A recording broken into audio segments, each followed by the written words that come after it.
نمازیوں کے آگے سے گزرنا۔ حرمین میں نمازیوں کے سامنے سے گزرا جا سکتا ہے۔ اکثر لوگ یہ بات کر رہے ہوتے ہیں کہ رش کی وجہ سے اجازت ہے۔ یہ لوگوں کی یہ بات درست نہیں ہے کہ رش کی وجہ سے نمازیوں کے آگے سے گزر جائیں، ایسا کرنا درست نہیں ہے۔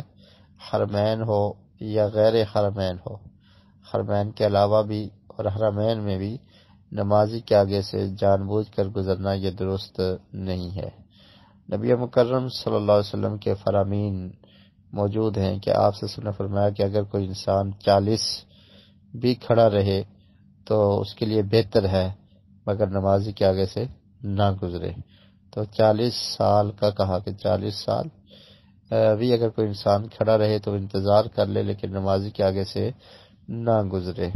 تو یہ حکم عام ہے، حرمین ہو یا غیر حرمین ہو، نمازی کے آگے سے گزرنے سے گریز کرنا چاہیے۔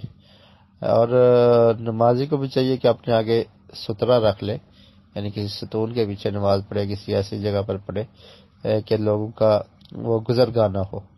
حرمین میں بسا اوقات ایسے ہے کہ راستے انہیں بنائے ہوئے ہیں، راستے میں نمازی اگر نماز نہیں پڑھیں گے تو لوگوں کو گزرنے میں آسانی رہے گی۔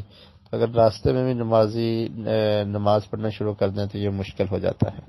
تو اس لیے یہ تو نہیں کہا جا سکتا کہ حرمین میں نمازی کے آگے سے گزرنے کی کھلی اجازت ہے، لیکن اگر کسی کو بہت زیادہ ایمرجنسی ہے اور ہر طرف ہی لوگ نماز پڑھ رہے ہیں، اس کے لیے کوئی راستہ نہیں ہے، تو پھر وہ انتظار اگر نہیں کر سکتا، ایمرجنسی، ٹھیک ہے، ایمرجنسی آپ سمجھتے ہیں، اگر ایمرجنسی ہے اور وہ انتظار نہیں کر سکتا تو پھر وہ گزر جائے تو اس کو ہم یہ کہہ سکیں گے کہ وہ مجبوری کے طور پہ گزر گیا، اللہ تعالیٰ اسے معاف کر دے گا۔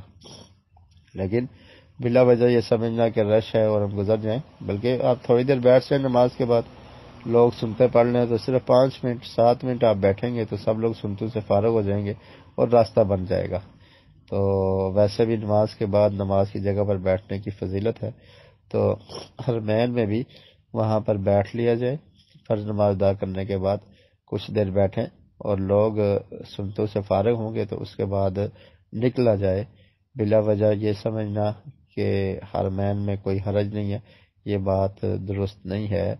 نمازی کے آگے سے گزرنا، حرمین ہو یا غیر حرمین ہو، وہ منع ہے۔